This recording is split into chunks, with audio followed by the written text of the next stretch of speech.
You're sitting on the couch one evening. The TV is on, but neither of you is really watching it. Your partner is talking about something ordinary, work, a friend, maybe weekend plans.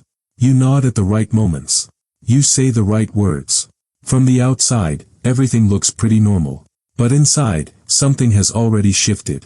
You're there physically. You're answering. You're participating. But a quiet part of you has already stepped a few feet back from the relationship, like someone slowly walking toward the exit of a room while the conversation is still happening. You're still there, but emotionally you're starting to check out. And if someone noticed, they'd probably say something like, "Why didn't you just leave earlier?" Or worse, women are so dramatic. They act like everything's fine and then out of nowhere they're done. According to the story people like to tell, this makes you confusing. Maybe even a little shady. Like one day you just woke up and said, "All right, I'm out." But that explanation is convenient. It's also wrong. Because mental leaving rarely happens suddenly. It's usually a long, quiet process. And here's the twist, most of the time, it starts long before anyone realizes something is off. Stay with me. Psychology has a concept called emotional withdrawal. Not in the dramatic sense people imagine. Not slamming doors or ghosting someone mid-conversation. The quiet version. The kind that happens slowly, almost invisibly. Imagine a kid who grows up in a house where speaking up doesn't really change anything. Maybe they try explaining why something hurts them. Maybe they ask for something small, attention, understanding, reassurance. And sometimes they're ignored. Sometimes they're told they're overreacting. Sometimes nothing changes. So the kid learns something useful. Not, relationships are bad. Something subtler. They learn that before you walk away from a situation physically, you prepare emotionally first. You lower expectations. You stop relying on the response you hoped for. You slowly detach so the impact hurts less. It's not dramatic. It's actually pretty smart. And that strategy often shows up again in adult relationships. At first, you try the obvious things. You explain how you feel. You hint. You joke about it. You bring it up casually during dinner or late-night conversations. Small attempts to shift the dynamic. You try to keep the peace. But here's where things get interesting. When those attempts don't work, or when they keep leading to the same conversations with the same results, your brain quietly changes tactics. Instead of leaving the relationship, it starts leaving the expectation that the relationship will change. And that's a very different move. From the outside, people may think everything is normal. You're still showing up. Still replying to texts. Still sitting on the couch together like nothing's wrong. But internally, you've already started reorganizing your emotional life. You stop sharing certain thoughts. You stop bringing up certain topics. You stop expecting certain types of care. Not out of anger. More like, emotional budget management. You're saving your energy. Here's the paradox. The moment someone looks the calmest in a relationship, might be the moment they've already stopped fighting for it. And most people miss that completely.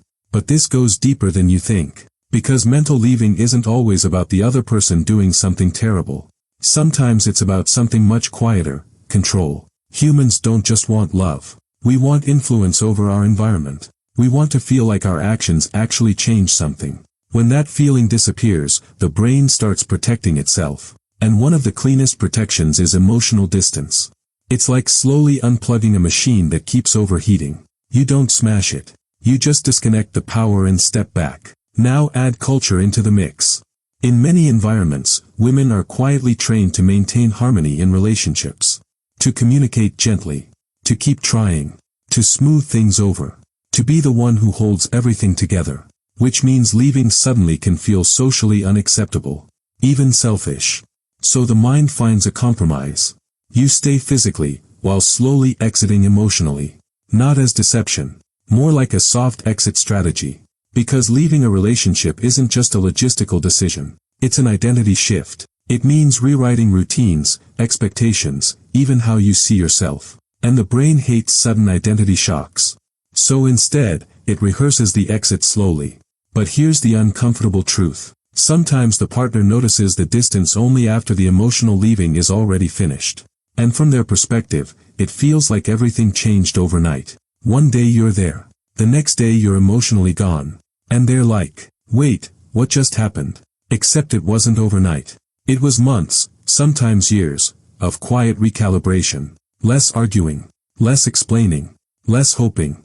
Until eventually the relationship feels less like a shared space, and more like a room you're already halfway out of. And yet, it's complicated. Because mentally leaving doesn't always mean the relationship is doomed. Sometimes it's temporary self-protection. A pause. A way of stabilizing when conversations feel impossible. Other times, it really is the beginning of the end. The difficult part is that both versions can look identical from the outside. Two people on a couch. A quiet evening. A normal conversation. One person still fully inside the relationship. The other, already standing near the door. So maybe the more interesting question isn't why someone leaves mentally first. Maybe the real question is this. At what point did the relationship stop feeling like a place where being emotionally present actually mattered? Because once that feeling disappears, the mind tends to start making backup plans. Not out of cruelty. Out of survival. And if you're honest with yourself for a moment, have you ever stayed somewhere physically, long after a part of you had already checked out?